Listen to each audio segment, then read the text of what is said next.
Zelcor presenta Il segreto, letto da Rosanna Alia. Musiche di Zero, Copyright Free Music.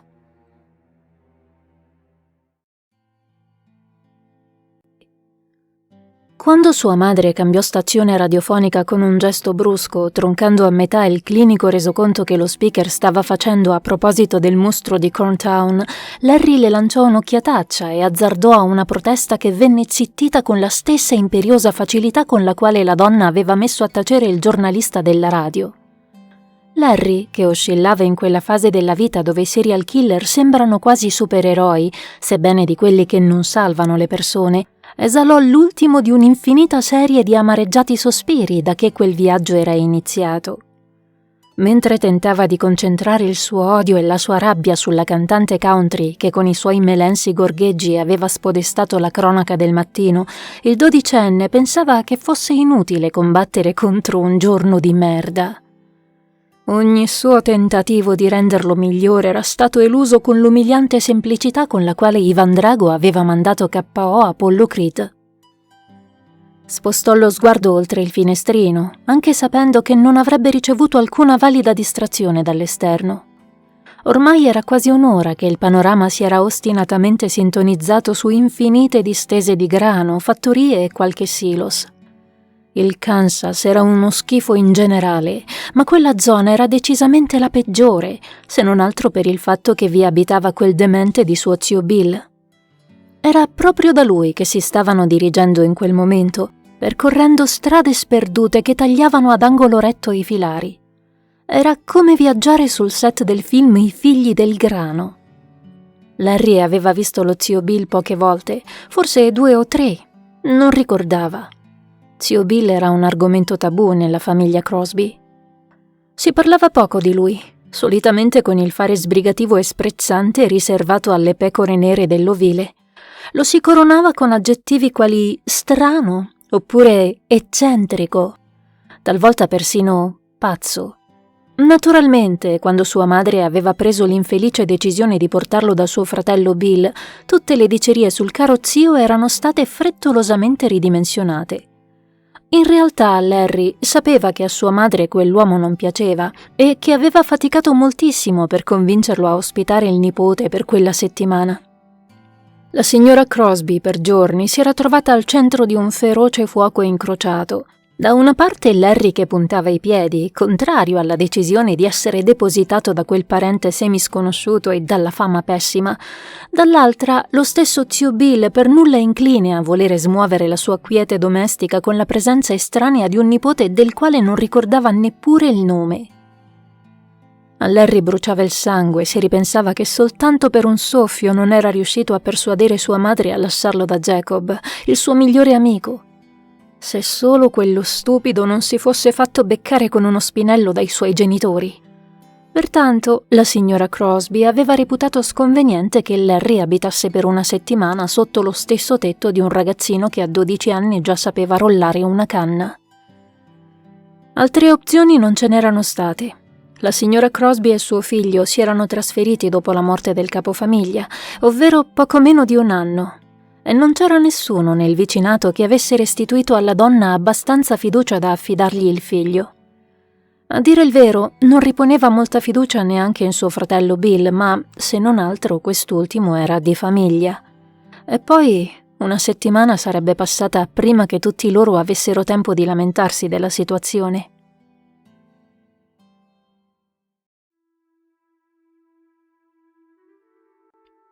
Il ragazzino fissava con impotente malanimo i fanali posteriori della Ford allontanarsi attraverso un nuvolone di polvere. Era nel cortile sterrato, avvolto dall'ombra della fattoria che incombeva alle sue spalle. Accanto alla sua gamba destra, il trolley che conteneva l'indispensabile per vivere lontano da casa pareva volerlo confortare. Zio Bill era sul lato sinistro. Eppure lui fissava imbronciato la Ford andarsene tra i filari fruscianti di grano, sollevando la polvere. Adulto e ragazzino voltarono il capo nel medesimo istante e gli occhi azzurro acquoso di uno agganciarono quelli castani dell'altro. Zio Bill sembrava lo stereotipo del contadino del Kansas. Il corpo forte e nervoso era avvolto in una sudicia salopette di jeans corredata di camicia color cachi, i cui rammenti davano l'idea che la stoffa fosse percorsa da cicatrici. Assomigliava vagamente alla sorella, ma i suoi tratti erano cascanti, rozzi, offuscati da una barba incolta.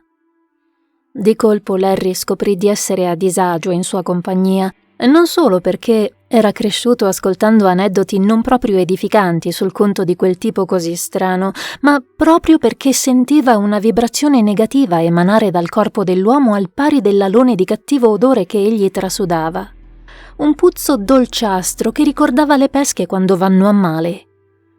Zio Bill recuperò dal taschino della pettorina una sigaretta arrotolata a mano, fatta con quella che pareva una foglia di grano turco secca.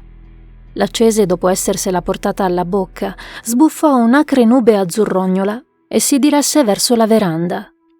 Sempre con il cuore vibrante di un'ansia indefinibile, Larry lo seguì trasportando il trolley. Non poté trattenere una smorfia quando respirò la prima boccata dell'aria racchiusa all'interno della casa di suo zio. Era impregnata di un odore molle e pesante, come quello di chi ha deciso di basare la sua dieta su verdure stracotte.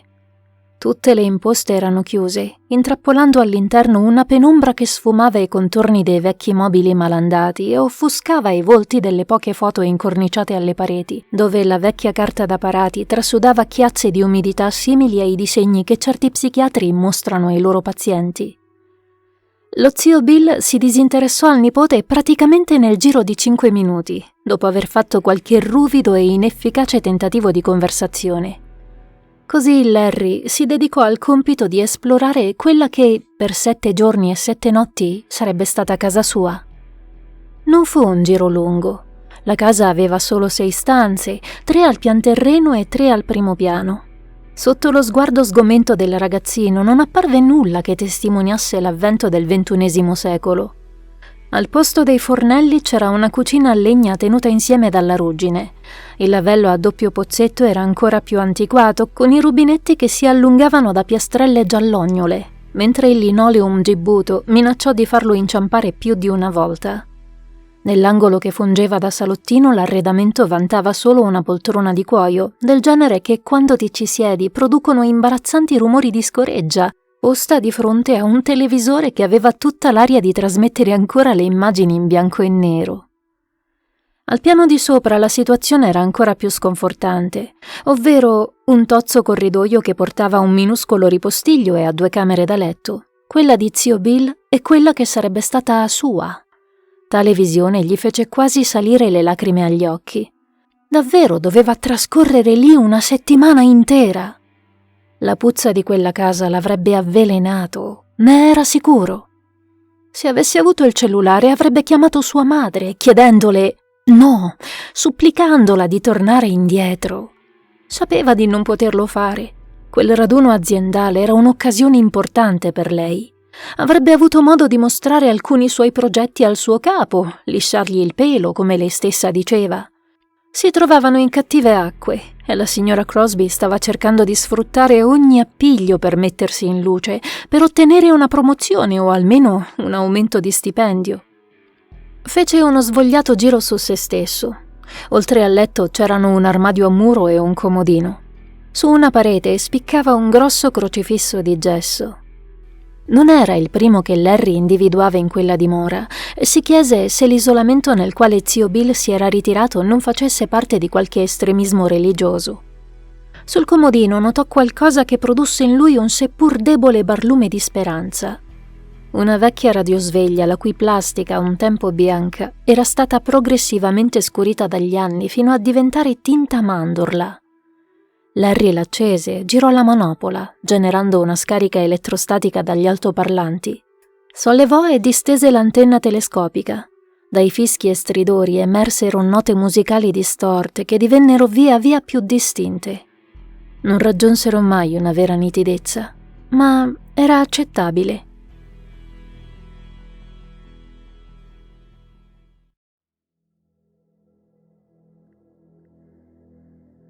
Fu a pranzo che zio Bill gli parlò dei rifugi antitornado.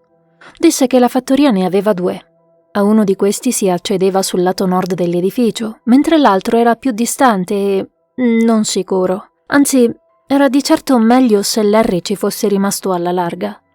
Se non si fosse trattato di zio Billy, il ragazzino ne avrebbe chiesto la ragione, ma non desiderava prolungare troppo quel discorso, anche perché la prospettiva di doversi rifugiare con quell'uomo in uno scantinato sotterraneo a causa di un tornado improvviso lo inquietava. A ogni modo scoprì da solo l'accesso al rifugio adiacente alla casa. 2 battenti inclinati su una struttura di cemento che emergeva dal terreno. Nulla di interessante, comunque. Abitando in Kansas, quei rifugi non gli erano certo nuovi. I dintorni della fattoria non offrirono svaghi più eccitanti. Scheletri rugginosi appartenuti a chissà quali marchingegni agricoli spuntavano dall'erba incolta come carcasse. Tutto era circondato dal Gran Turco. A cena fu riproposto lo stesso copione del pranzo. Larry e zio Bill parlarono poco, con l'imbarazzo di 2 estranei che non hanno alcuna voglia di socializzare, ma che vi sono spinti dalle circostanze. Dopo mangiato, l'uomo prese una birra e andò a sedersi di fronte alla TV. Le immagini sullo schermo non erano in bianco e nero, come Larry aveva supposto, ma, dato il nevischio che le foderava, era come se lo fossero. Nella sua camera Larry accese la radio e impiegò i 10 minuti successivi alla ricerca di una stazione che trasmettesse il notiziario. Dopo il 4º programma che decantava i vantaggi di accogliere Gesù nel proprio cuore, la sua determinazione lo premiò. Tutto eccitato ascoltò le parole dello speaker. Come si aspettava, parlava del mostro di Corntown. Il 12enne alzò il volume e si sdraiò sul ruvido copriletto, lo sguardo fermo sulle assi nude del soffitto. Aveva seguito la vicenda del mostro fin dal primo caso, restando inevitabilmente invischiato nel catramoso miscuglio di terrore e fascinazione che vicende come queste sono solite trasudare. La prima vittima del mostro si chiamava Artie Newson e aveva 7 anni. Sua madre l'aveva mandato all'emporio per comprare panna acida e crema di funghi e non era più tornato. 15 giorni dopo, ovvero il 25 marzo, un agricoltore aveva notato ai limiti della sua proprietà qualcosa che gli era parso un manichino smontato, ma che si era rivelato quanto restava di Artie. Fu come se la piccola comunità fosse colpita da un fulmine. Cose simili accadevano a New York, a Los Angeles, a Miami, grandi alveari dove sobbollivano il peccato e la depravazione, non certo nella bucolica e da bene Corntown, dove ogni casa aveva il suo bravo crocifisso, tutti andavano in chiesa e nessuno temeva per i propri figli. L'animo collettivo era stato confortato in parte dall'assoluta certezza che il maniaco, chiunque fosse, non appartenesse alla comunità. Di sicuro si trattava di qualche sbandato di passaggio, un drogato arrivato lì in autostop o a bordo del vagone di qualche treno merci e che ormai doveva essere lontano a commettere nefandezze altrove. Il 2 aprile vennero smentiti perché Eric Nolan si volatilizzò mentre rientrava da una partita di basket organizzata nel centro ricreativo della chiesa metodista. Le ricerche, come nel caso precedente, non diedero alcun frutto, ma il 13 aprile una coppia vide quello che somigliava a un fagotto di stracci abbandonato lungo la Joint Road, vicino ai filari di grano. Solo l'analisi dei denti permise di identificare quell'ammasso di larve carne trita come Eric.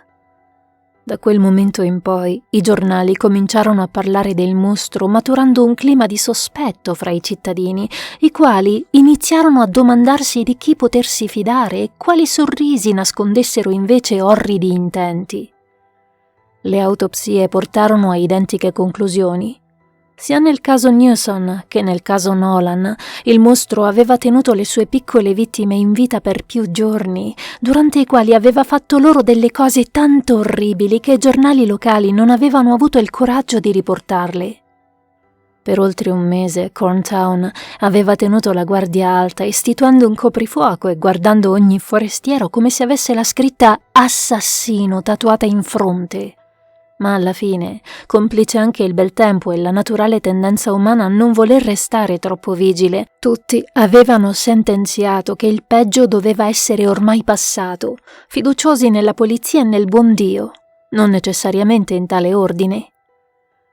Alcuni ipotizzarono che forse il mostro era andato a suicidarsi da qualche parte, ripugnato dalla sua stessa persona.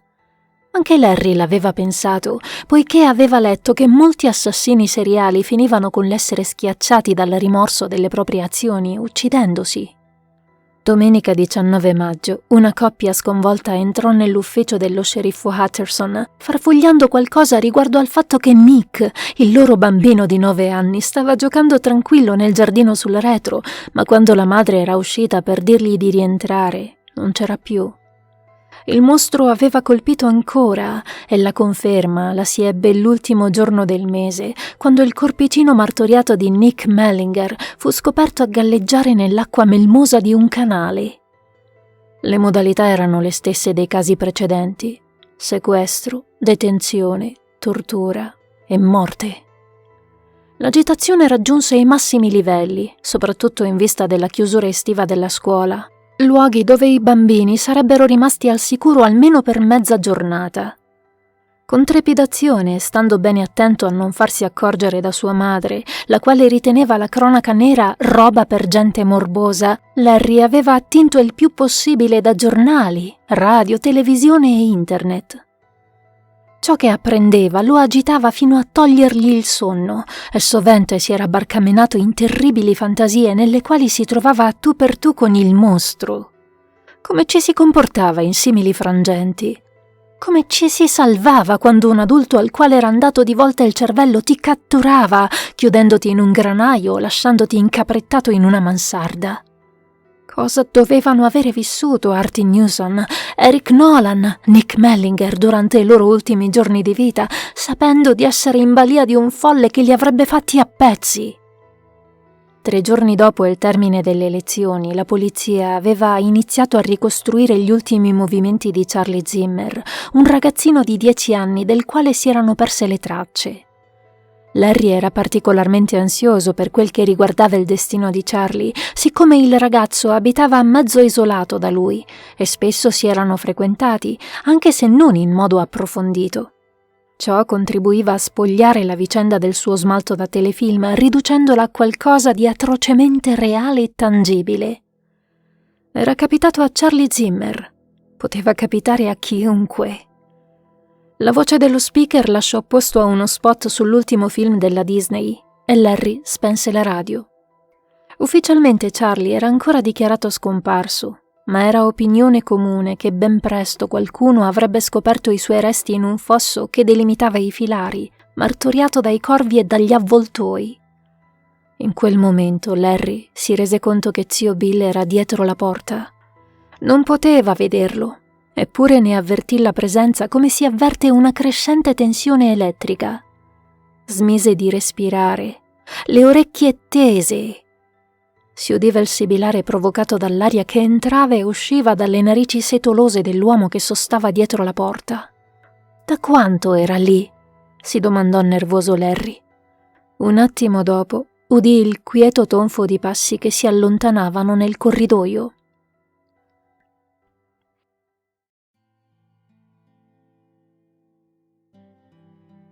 Larry faticò a prendere sonno. Quel letto estraneo, i rumori non familiari che percorrevano da un capo all'altro la casa e il perpetuo cartaceo sospiro lugubre esalato dai filari di grano turco gli impedirono di riposare fino a tarda ora.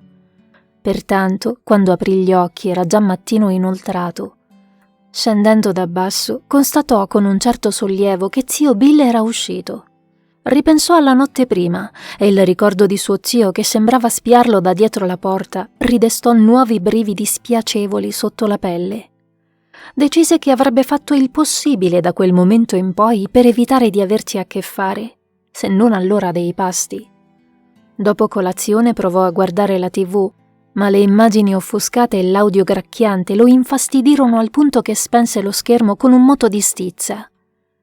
Uscì inglobato dalla pesante calura di quella giornata torrida, accolto dal fruscio sonnolento del grano turco. Ovattate gli giungevano le bestemmie di zio Bill che trafficava nella stalla. Larry liberò un sorriso turgido di sconforto. Quello sarebbe stato il primo interminabile giorno della settimana più lunga e sgradevole della sua vita. Pigramente il ragazzino aggirò l'angolo della casa in cerca di qualunque cosa con la quale tenersi impegnato. Fu allora che udì un suono strano, come un clangore di una catena unito al tonfo di un pugno che colpisce un asse di legno. Subito pensò a suo zio, ma si rese conto che il rumore era giunto da una direzione diversa. Lo udì nuovamente. Larry volse il capo e i suoi occhi incrociarono un ammasso di sterpi secchi e vecchie assi adagiato sopra una piattaforma di cemento screpolato. Il rumore giunse una terza volta e ridestò nella mente del dodicenne l'idea di qualcuno che tentasse di aprire una porta chiusa da una catena. Restò immobile per qualche minuto, stranamente incerto. Fece 2 o 3 passi in quella direzione, ma poi qualcosa lo indusse a fermarsi. Una serpeggiante sensazione di inquietudine. Immaginò che celato alla vista delle assi e dalla fitta trama di sterpi recisi ci fosse l'imboccatura del secondo rifugio antitornado, quello che zio Bill aveva definito non sicuro. Riprese a muoversi, vincendo quella sottile ansia. Di cosa doveva avere paura, dopo tutto? Raggiunse la piattaforma di cemento. Oltre l'intrico delle erbacee e dei rami ammucchiati sopra, Larry indovinò la forma rettangolare di una porta di assi, le cui ante erano bloccate da una catena rugginosa fissata con 2 robusti lucchetti Yale. Le ante sussultarono. La catena stridette. Colto di sorpresa, Larry balzò indietro. Il suo piede destro si impigliò nel sinistro, con il risultato che il ragazzo cadde sulle natiche. Fissò con occhi enormi l'imboccatura del vecchio rifugio, ascoltando il proprio cuore pulsargli rapido dietro ai timpani. La luce del sole si oscurò all'improvviso e Larry, con un secondo vuoto allo stomaco, alzò la testa, incrociando il severo sguardo di suo zio ritto al suo fianco. L'uomo emise un grugnito, si chinò su suo nipote, tirandolo in piedi con un brusco strattone.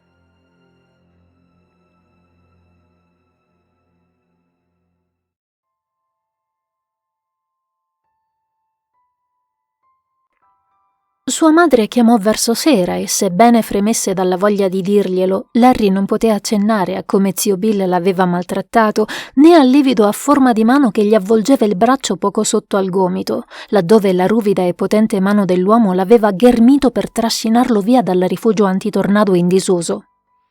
Non poteva, perché il telefono era in cucina e zio Bill sedeva al tavolo, impegnato in un solitario. Sembrava assorto, ma Larry non si faceva ingannare. Lo stava di sicuro ascoltando. Quando agganciò la cornetta alla forcella, scoprì lo sguardo di suo zio su di sé. L'uomo gli rivolse un sorriso pieno di denti storti, un'espressione che mescolava imbarazzo e indecisione. Quel pomeriggio aveva fatto una sfuriata, costringendo Larry a stargli vicino per tutto il giorno, dentro quella stalla puzzolente di animali, letame e paglia impregnata di urina. Per ore, torvo e scontroso, l'uomo aveva continuato a bofonchiare a mezza voce maledizioni contro la madre di Larry e alla sua idea di mollargli lì il nipote. Poi aveva fatto qualche goffo tentativo di sdrammatizzare l'accaduto. Era per il suo bene, aveva ripetuto. Quel rifugio era pericoloso, lasciato nell'incuria da... Oh, neanche lo ricordava più da quanto a lungo. Quel rumore? Oh, beh... Un procione. Si infilavano dappertutto quelli, magari da qualche altro accesso. Non si doveva preoccupare. Così come era entrato, sarebbe uscito. Il dodicenne non aveva osato esporre le sue perplessità o fare domande. Suo zio lo intimoriva più quando tentava di fare il simpatico di quando era arrabbiato. Aveva tutta l'aria di chi cerca di nascondere qualcosa, ma senza possedere l'abilità necessaria a inventare una bugia credibile. Questo pensava Larry mentre ascoltava il notiziario alla radio, tenendo il volume appena udibile. Non c'erano stati sviluppi riguardo al mostro di Corntown e il cadavere della sua ultima vittima ancora non era saltato fuori. Gli pareva di essersi assopito da pochi istanti quando venne strappato al sonno senza delicatezza.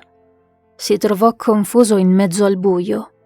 Un temporale estivo rumoreggiava sul tetto. Pareva che stesse piovendo ghiaia.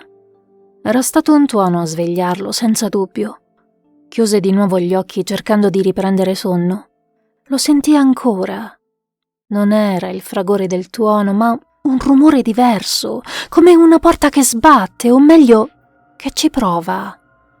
Ovattato dallo scroscio della pioggia si udiva appena, ma era insistente. Poi dal fondo del corridoio un cigolio acuto fece evaporare ogni oncia di sonno dalla mente del ragazzo, che si trovò sveglissimo e rigido sotto le ruvide lenzuola. Udì i passi dello zio superare la sua porta e poi spegnersi giù per le scale. Passi frettolosi, non di corsa, ma nei quali vibrava una certa urgenza. Larry scalciò le coperte e andò alla finestra giusto in tempo per vedere zio Bill sbucare da sotto la veranda, mezzo nudo, incurante della pioggia che gli frustava le spalle o del fango che gli risucchiava i piedi scalzi. Quella sagoma illuminata dal repentino bagliore dei fulmini scomparve dietro l'angolo della casa. Trafelato, Larry corse in corridoio e arrivò in fondo, spalancando la porta dello sgabuzzino.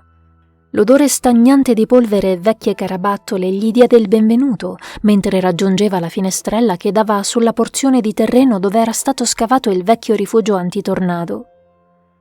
Lo zio Bill era proprio davanti alla piattaforma e stava spostando di lato i cespi di arbusti e le tavole di legno con cui l'aveva sepolto. Afferrò una delle assi e la calò con forza sulla porta. Urlò qualcosa, ma il tuono si mangiò le sue parole. Sconvolto, Larry osservò suo zio inginocchiarsi e ispezionare i lucchetti, come a voler verificarne l'efficacia. Le ante del rifugio sussultarono e l'uomo saltò indietro, prima di tornare a battere con l'asse 2 o 3 volte, berciando parole che Larry non riuscì a udire, prima di ricoprire tutto con le tavole e gli sterpi. Come si allontanò, Larry uscì subito dallo sgabuzzino, urtando gli oggetti lì riposti, e corse a infilarsi sotto le coperte. Sentiva il cuore svolazzargli terrorizzato nella gabbia toracica e serrò forte gli occhi quando udì i passi di suo zio risalire le scale, percorrere il corridoio e fermarsi di fronte alla porta della sua camera. Sostò 5 secondi, non di più, per poi proseguire.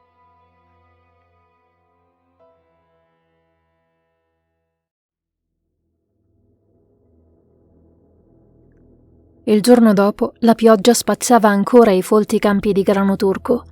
Nuvoloni grigio-violaceo si accartocciavano nel cielo, eruttando fulmini.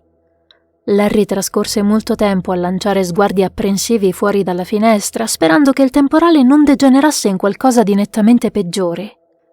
Lo zio Bill sembrava nervoso, ma per qualche ragione Larry pensò che a preoccuparlo non fosse il maltempo. Nel corso della giornata era uscito di casa una decina di volte, spesso senza neanche curarsi di indossare l'impermeabile. Nei suoi occhi ardeva una strana luce spasmodica e il suo volto, sotto lo strato di irsuta barba grigio-biondastra, era tutto un fremere di tic nervosi. Ogni volta che lasciava la casa annunciava che sarebbe andato a controllare le bestie nella stalla. Non ci volle molto a Larry per capire che mentiva. Gli bastò salire al piano superiore ed entrare nello stanzino in fondo al corridoio, la cui finestra dava sul retro della casa. Zio Bill era indaffarato a controllare il vecchio rifugio antitornado, come temendo che il vento potesse spalancarlo. Gli sterpi erano stati spazzati via, ma le assi ancora ricoprivano le ante. Mentre Larry osservava quello strano spettacolo, un fulmine piovve tra i filari del campo adiacente. Il fragore e il bagliore spaventarono il ragazzo che, balzando indietro con un urlo di terrore puro, finì contro uno scaffale, facendo cadere vari oggetti. Fra questi, un grosso volume si schiantò ai suoi piedi con un tonfo ovattato, generando uno sbuffo di pulviscolo. Le vecchie pagine molli di umidità si aprirono e Larry restò paralizzato quando gli balenò di fronte agli occhi la frase «Terzo orribile omicidio sconvolge Corntown». Si chinò e raccolse il volume, sulle cui pagine erano stati incollati articoli di giornale ingialliti dal tempo. Dapprima pensò che si trattasse dei recenti delitti del mostro, ma la data era il 2 luglio del 1989. Febbrilmente lesse il trafiletto. Si parlava del ritrovamento del corpo mutilato di un certo Mike Dillon, un 13enne scomparso 2 settimane prima di quella data. Con il cuore in gola, Larry sfogliò il volume. Di fronte ai suoi occhi sfilarono titoli che esprimevano allarme e terrore. Una sequenza di volti infantili in bianco e nero, immagini mosse e sgranate di poliziotti dall'aria cupa che circondavano pietosi teli bianchi sotto i quali giacevano i miseri resti di qualche bambino. Date, nomi e aggettivi terrificanti gli palpitavano di fronte, accrescendo di secondo in secondo il suo stato d'ansia. Un pensiero lo fece trasalire. Perché zio Bill conservava quei trafiletti tutti riguardanti omicidi di ragazzi avvenuti tanti anni prima? Larry sollevò la testa verso la finestra e quando si accorse che lo zio non era più davanti al rifugio antitornado, boccheggiò. Agitato si infilò il quaderno nei pantaloni, coprendolo con la maglia, prima di uscire dal ripostiglio. Il corridoio era deserto. Tirando un sospiro di sollievo, Larry prese a muoversi rapidamente, smanioso di consultare meglio l'oggetto che aveva scoperto. La porta della stanza di suo zio si spalancò e l'uomo ne emerse abbottonandosi una camicia sul petto nudo. Aveva capelli e barba umidi di pioggia. I suoi occhi, da sotto la fronte corrugata, si piantarono sul volto atterrito del nipote mentre gli chiedeva cosa stesse facendo. Sulle prime il panico ammutolì il ragazzo, impedendogli di dire alcunché, ma un secondo dopo farfugliò che lo stava venendo a cercare per chiedergli il permesso di chiamare la madre. Quelle parole fecero emergere uno strano ghigno sul viso irsuto dello zio. Disse che poteva anche risparmiarsi la fatica, dato che il temporale aveva messo la linea KO e di sicuro non sarebbe stata riattivata tanto presto. Il cuore di Larry divenne duro e freddo per lo sgomento, un sentimento per nulla simulato. Era come se una cengia sulla quale stava cautamente camminando gli si fosse di colpo sgretolata sotto ai piedi, precipitandolo in un abisso oscuro. Il pensiero di non poter contattare la madre o di non poter chiamare aiuto lo raggelava. Il brutto tempo perseverò senza sosta e la corrente andò via intorno alle 8 di sera, costringendo zio e nipote a una prematura ritirata nelle rispettive stanze. Larry decise che quella notte si sarebbe chiuso a chiave, ma scoprì che la chiave non c'era. Era riuscito a trafugare una piccola torcia elettrica dal ripostiglio sotto al lavello di cucina e fu alla sua luce giallastra che riprese la lettura del diario trovato nello sgabuzzino. Con il sottofondo della pioggia, del vento tra i filari e dei tuoni, quei trafiletti gli misero addosso un terrore da asciugargli la bocca. La mattanza di bambini si era susseguita praticamente ininterrotta per 1 anno e mezzo, raggiungendo un totale di 13 vittime accertate, più 6 mai ritrovate. Di questi 13, 4 restarono non identificati, troppo mal ridotti per poter risalire all'identità. Quando non erano coperte da ritagli di giornale, le pagine erano fittamente intasate con la confusa e illeggibile scrittura dello zio Bill. Decifrarla era impossibile. Sembrava che l'uomo avesse deciso di colmare quel diario di linee sinuose dalle quali ogni tanto emergevano parole vagamente comprensibili. Sovente quelle annotazioni circondavano strani disegni illogici ma inquietanti. Larry non sapeva di cosa si trattasse, ma davano l'idea di essere di natura religiosa. Più studiava quel volume e più si chiedeva perché zio Bill avesse sentito la necessità di conservare articoli riguardanti le macabre prodezze di un assassino di bambini. Un rapido calcolo rivelò al ragazzino che all'epoca di quei fatti spaventosi egli doveva avere 25 anni. Dalle discussioni che Larry aveva ascoltato da sua madre riguardo a zio Bill, riemerse il ricordo che l'uomo aveva deciso di isolarsi dal mondo proprio intorno a quell'età, innalzando una barriera sempre più solida e indelebile tra lui e il resto della famiglia e della comunità. La mente di Larry fu percorsa da un'ipotesi oscura ma terribilmente logica. Ripensò agli omicidi dell'89 e a quelli recenti del mostro di Corntown. Riascoltò nella mente le notizie diffuse dai cronisti in TV o alla radio. Bambini rapiti, tenuti prigionieri per diversi giorni, mutilati. La polizia era certa che l'assassino avesse un luogo sicuro dove portare le sue vittime e agire indisturbato su di loro. Una cantina, una soffitta, o forse un rifugio antitornado. Quella notte Larry la trascorse in un continuo stato di agitazione, le orecchie tese al massimo per poter captare un eventuale spostamento di suo zio sotto al frastuono provocato dal temporale. Provò a smontare in 1000 modi la sua stessa teoria, ovvero di stare sotto lo stesso tetto del mostro di Corntown, ma più tentava e più questa acquisiva forza, diventando all'alba una verità ineluttabile e assolutamente lampante. Troppi indizi sembravano confermarla. Un brusco bussare alla porta irruppe nella stanza, facendolo sussultare e quasi urlare. Dal corridoio, la rude voce dello zio lo informò che avrebbe dato i suoi cereali ai maiali se non si fosse dato una mossa a scendere per la colazione. La sola idea di dover sedere allo stesso tavolo con un maniaco omicida gli dava la nausea, ma preferì non alimentare i sospetti dello zio. Nascose il diario e scese da basso, sforzandosi di non far trapelare la paura che gli imbeveva i nervi. Oltre le finestre, la pioggia scendeva così fitta da rendere il paesaggio incerto e sfumato. Obbligandosi a buttare giù i cereali molli e insipidi, volse più volte lo sguardo in direzione del vecchio telefono. Come leggendogli nel pensiero, zio Bill gracchiò che la linea non era ancora stata ripristinata. C'era un che di sogghignante nella sua espressione. Larry si convinse di sì. La giornata fu un'esatta replica di quella che l'aveva preceduta, con lo zio Bill che ogni tanto usciva in fretta e furia con la scusa di controllare gli animali nella stalla, anche se ormai Larry aveva la certezza che stesse andando a verificare che Charlie Zimmer non fosse riuscito in qualche modo a liberarsi dalla sua prigione. Ogni volta che zio Bill lasciava la casa, Larry correva al telefono, sperando di trovare la linea, ma restò sempre deluso. 1000 paranoie gli rimbalzavano nella testa, rendendolo irrequieto. Valutò l'idea di inforcare la porta e darsela semplicemente a gambe. Ricordava di avere visto una fattoria forse 2 o 3 miglia da lì, verso sud. Ma se davvero zio Bill teneva un bambino chiuso nel vecchio rifugio antitornado, non poteva semplicemente tagliare la corda.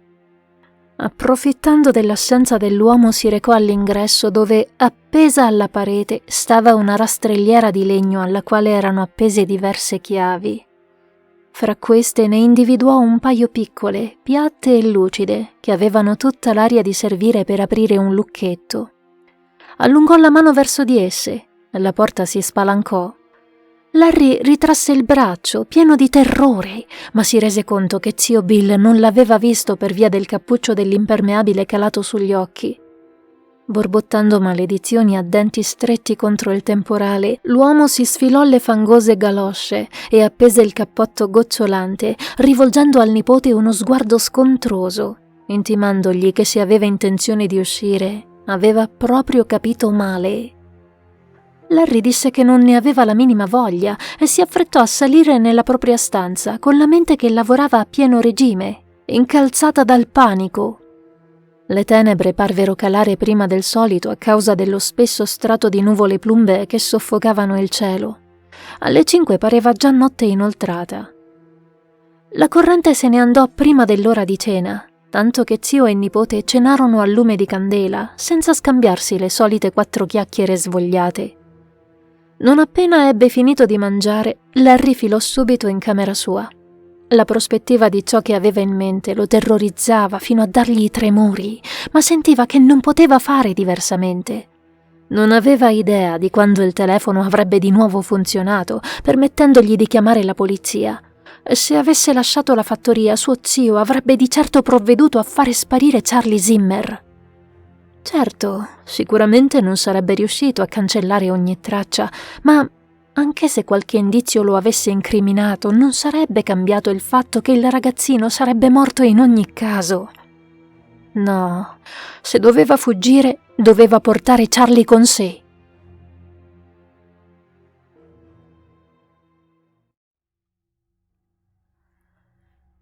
Verso le 7:30 udì suo zio percorrere il corridoio e infine chiudersi nella stanza. Non potendo ubriacarsi di fronte alla TV come al solito per via della mancanza di corrente, aveva evidentemente deciso di andare a dormire. Larry, al contrario, era sveglio e teso, come se lo percorresse una scossa elettrica. Nella sua testa ripassava il piano ossessivamente. Un solo errore sarebbe stato fatale. Erano circa le 9 quando emerse dalla sua stanza, tenendo le Nike sotto al braccio. I suoi piedi scalzi non produssero alcun suono mentre scendeva da basso. Prese la torcia da sotto il lavello e, dopo essersi infilato le scarpe, raccolse le chiavi dalla rastrelliera. All'ultimo prese anche quelle del furgone di suo zio Bill. Se l'uomo si fosse accorto di qualcosa, non avrebbe potuto inseguirli con quello, rifletté. Quando aprì la porta, il vento quasi gliela strappò di mano. Trafelato, il ragazzo la strinse più saldamente, chiudendola in fretta, ma senza farla sbattere. Terrorizzato guardò le finestre, che rimasero buie come occhi ciechi. Il frastuono del temporale non gli permise di ascoltare eventuali suoni provenienti dall'interno. Non appena emerse dal riparo della veranda, la pioggia lo infradiciò come una secchiata d'acqua fredda. Accese la torcia e, tenendo basso il raggio di luce, corse nell'aia fangosa, aggirando l'angolo della casa. Un fulmine guizzò fra le nuvole, avvampando sulla piattaforma di cemento coperta di assi. Larry la raggiunse, ansimando più per il panico che per la fatica. In quella le ante del rifugio fremettero, come se da sotto qualcuno vi avesse battuto le mani. Trasalendo, Larry chiamò il nome di Charlie Zimmer. Pochi secondi di silenzio teso. Poi, da sotto le ante chiuse, una tremula voce infantile rispose piangendo. Le ante presero ancora a vibrare. Spaventatissimo all'idea che quel suono potesse destare lo zio Bill, Larry intimò al prigioniero di stare calmo, che presto lo avrebbe liberato, ma che non doveva fare rumore. Charlie, singhiozzando disperatamente, assentì. Levare le assi da sopra il rifugio in normali condizioni non avrebbe richiesto che 1 minuto o 2, ma quelle non erano normali condizioni. La pioggia e il buio parevano alleati per intralciare il lavoro di Larry, che, oltretutto, doveva svolgerlo cautamente per evitare di fare rumore. Ogni volta che una delle tavole strideva sul cemento o produceva un tonfo nel fango, il panico gli dava le vertigini. Finalmente le ante furono libere. Sotto la tremula luce della torcia, Larry notò che suo zio aveva inciso su di esse gli stessi simboli che aveva scorto nel diario. Con mano malferma, il 12enne inserì a fatica la minuscola chiave nel primo lucchetto, lo sbloccò e gettò via. Stava per farlo anche con il secondo, ma le dita umide di pioggia persero la presa e la chiave cadde nella fanghiglia. Larry immerse le mani nella melma affannosamente, sentendo sotto le dita sassolini e ghiaia. Dal rifugio la voce di Charlie esalò nuovamente, piena di paura, supplicando di sbrigarsi. Larry lanciò occhiate preoccupate alla casa. Era ancora buia e in apparenza silenziosa, ma nessuno poteva sapere quando zio Bill si sarebbe destato per il suo ossessivo controllo del rifugio. Più tempo perdeva, più le probabilità di essere colto in flagrante aumentavano. D'un tratto i suoi polpastrelli tastarono una forma seghettata. La chiave! La estrasse dal fango e aprì il secondo lucchetto prima di fare scorrere la lunga catena srotolandola. L'anta, quando venne aperta, emise un lugubre lamento che venne assorbito dall'esplosione di un tuono potentissimo. Oltre il buio era denso, pesante, assoluto, imbevuto di un odore stomachevole, qualcosa di rancido e marcescente. Larry indirizzò il fascio lucente oltre l'anta e trasalì quando abbagliò un viso bianco come il gesso che pareva galleggiare in quell'oscurità maleodorante. Ma un secondo dopo riconobbe il viso affilato del ragazzino che per giorni era apparso sui giornali e in TV. Charlie Zimmer, nudo, magro e lercio, aveva proprio l'aria di un fantasma. Larry allungò il braccio per aiutarlo a issarsi fuori dal rifugio antitornado. Sferzate dalla pioggia, le spalle di Charlie presero a sussultare, mentre rivoli d'acqua gli impregnavano i capelli biondi e spettinati, colandogli sul viso. Larry non poteva far nulla per migliorare la sua condizione. Quindi si limitò a prenderlo per mano e a condurlo attraverso il cortile, all'indirizzo del viale che tagliava in due i campi di grano turco per poi sfociare sulla statale. Durante quel tragitto, Larry si lanciò continue occhiate sopra la spalla, attendendosi ogni volta di vedere le luci della casa accendersi e zio Bill materializzarsi all'uscio. Charlie gli andava dietro correndo in modo scoordinato, come se non ricordasse più come usare le gambe. Larry, in effetti, doveva quasi trascinarlo per farlo procedere. Quando raggiunsero la strada asfaltata, i due ragazzi proseguirono spediti in direzione della fattoria che il ragazzo aveva scorto quando sua madre l'aveva portato lì. Sopra le loro teste i fulmini proiettavano abbaglianti forme contorte, avvampando l'ambiente con detonazioni fredde e spettrali. Larry corse trascinando Charlie dietro di sé fin quando le gambe non gli divennero pesanti e un pungente dolore alla milza lo costrinse a rallentare, sbuffando. Non sapeva quanta strada avessero messo fra loro e la casa di zio Bill. Il buio e la pioggia confondevano il suo senso dell'orientamento. Nonostante la fatica e i brividi gelidi, non si fermò, tenendo sempre la mano fredda di Charlie, mormorandogli di quando in quando parole di conforto. In tutta coscienza non avrebbe saputo dire se quell'incoraggiamento fosse per Charlie o per se stesso. La pioggia, scrosciando sull'asfalto e sui filari, generava un suono monotono e assordante, un liquido applauso che accompagnò a lungo la loro marcia mentre procedevano sul ciglio della strada, mano nella mano, dietro al fascio di luce. Larry continuava a scrutare davanti a sé nella sempre più soffocante speranza di intravedere la luce di una casa, quando il buio fu dissolto da due fanali. Il ragazzino trasalì istintivamente. Se fossero comparsi alle loro spalle, avrebbero di sicuro pensato che zio Bill fosse riuscito a far partire in qualche modo il furgone, collegando i cavi o con una chiave di riserva. Ma l'auto veniva loro incontro, abbagliandoli. Larry lasciò la mano di Charlie e si spostò in mezzo alla carreggiata, agitando la torcia come un ausiliare del traffico. Il guidatore attivò gli anabbaglianti, permettendogli di scorgere un maggiolino verde oliva e, oltre al parabrezza spazzato dai tergicristalli, il faccione stupefatto di una donna grassa. A quella visione il ragazzo non resse più. Si mise a piangere di sollievo, farfugliando parole ingarbugliate.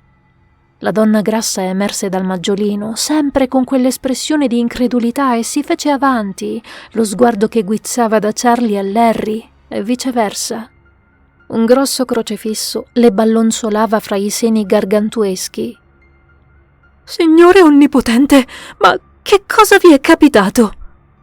Larry le andò incontro e l'abbracciò di slancio, mosso dal puro desiderio di conforto. Senza smettere un solo secondo di singhiozzare, parlò a raffica. Vomitò in neanche un minuto gli avvenimenti di quei giorni terribili. Sul largo faccione di luna piena della donna l'espressione da perplessa divenne scioccata. «Charlie Zimmer, hai detto? Ma l'hanno detto al telegiornale proprio oggi. La polizia l'ha trovato stamani lungo la statale 109. È morto. Come può essere?» Larry smise di respirare e allo stesso tempo alzò lo sguardo, notando come anche la donna si fosse di colpo ammutolita e stesse fissando qualcosa alle spalle del ragazzo, qualcosa che doveva essere assolutamente orribile a giudicare dall'espressione di terrore e ripugnanza che le faceva affiorare in volto. La sua mano grassoccia risalì e strinse il crocefisso con spasmodica paura. Con la coda dell'occhio, Larry vide l'ombra azzurrognola proiettata da Charlie strisciare sull'asfalto, allungarsi e contorcersi come una scultura di cera, e udì un suono agghiacciante, umido e viscoso risalire dietro di lui. Si volse. Il suo urlo e quello della donna grassa si mescolarono con il fragore del tuono.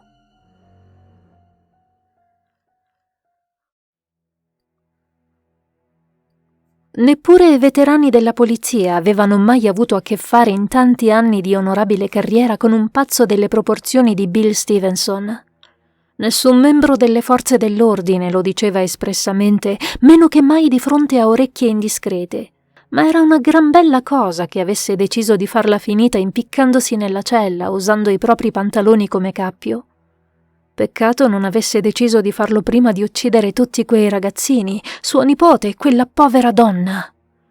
Le indagini erano in corso da qualche settimana, ovvero dal momento in cui una famigliola diretta a un raduno religioso aveva visto 2 teste mozzate fissare il cielo con occhi vacui e brulicanti di larve di mosca, proprio all'ingresso del vialetto che conduceva alla fattoria di Bill. Una testa apparteneva a Larry Crosby, mentre l'altra alla 46enne Penelope Ullman.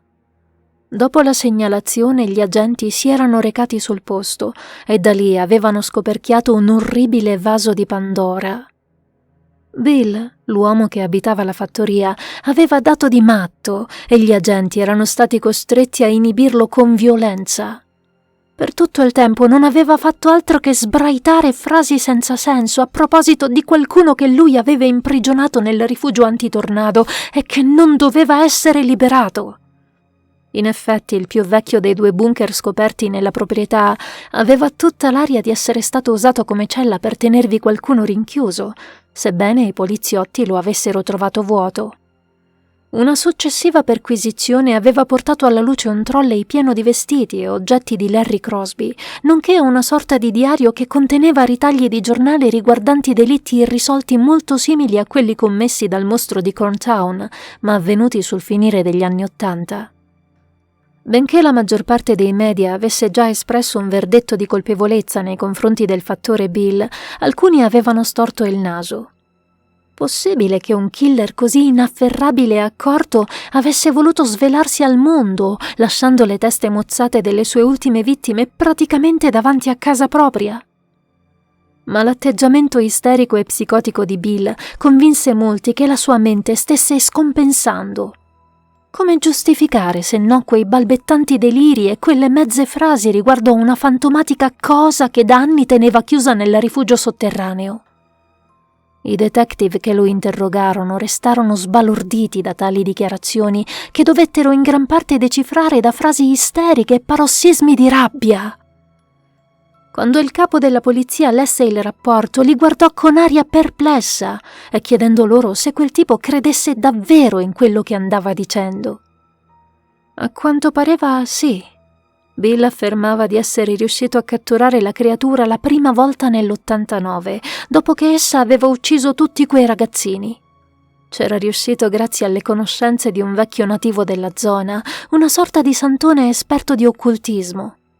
Per 30 anni era rimasto a guardia dell'essere, isolandosi dal mondo e facendo in modo che nessuno, neanche la propria famiglia, andasse mai a trovarlo per non rischiare che la verità venisse a galla. Purtroppo però il mostro era riuscito a fuggire e a darsi a una seconda mattanza. Il contadino gli aveva dato la caccia a lungo, fino a trovarlo e imprigionarlo nuovamente, sperando che non si svincolasse più da quella prigionia, rafforzando il rifugio con altri rituali nativo-americani.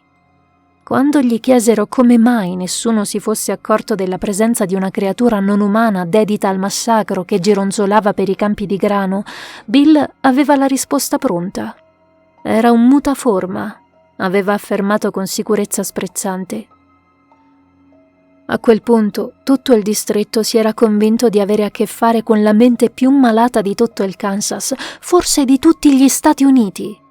Uno di quei matti la cui psiche si frammenta in tante personalità diverse per giustificare le proprie nefandezze. In ogni caso, non c'era più modo di sapere quanto effettivamente Bill fosse suonato e il suo suicidio divenne un'ulteriore prova della sua colpevolezza.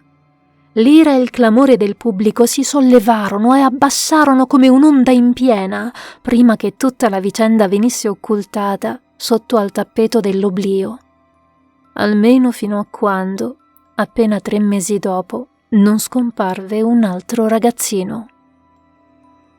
Qui finisce Il segreto di Zelkor, letto da Rosanna Lia. Musiche di Zero, copyright free music. Se questa storia è stata di tuo gradimento e vuoi contribuire sostenendo il canale con una piccola donazione, trovi il link in bio. Ci sentiamo presto con un nuovo racconto di Zelkor, storie horror e del mistero.